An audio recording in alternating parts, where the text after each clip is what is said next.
বস, বাংলায় একটা কথা আছে, কি জানো তো? অতিবার বেরো না, ঝরে পড়ে যাবে। ভালোবাসা নিয়ে চলো, মানুষের মনে মনে ভরে তুমি যাবে।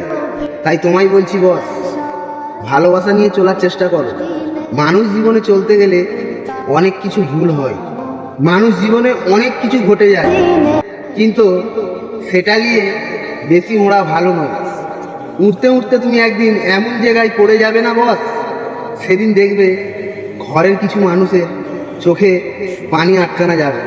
তো সবচেয়ে বড় জিনিস হলো, যে যতই বড় খারাপ মানুষ হোক, কিন্তু সে যখন চলে যায় না, বেশি কষ্ট কে পাই জানো তো? সেটা হলো মা। কেননা মায়ের মতন কষ্ট কেউ অনুভব করতে পারে না। তুমি তো দুদিন আফসোস করব, 3 দিনের মাথায় ভুলে যাব, কিন্তু মা না, সারা জীবন প্রত্যেকটা সেকেন্ডে সেকেন্ডে মনে করে। তো বস, ভালোভাবে চলার চেষ্টা করো। তুমি যদি চাও তো তুমি অনেক কিছুই করতে পারো। তো তাই তোমাকে বলছি, মানুষের মনে ভালোবাসা নিয়ে আসার চেষ্টা করো, জীবনে অনেক হ্যাপি থাকবে। আর আজকের কথা এটাই।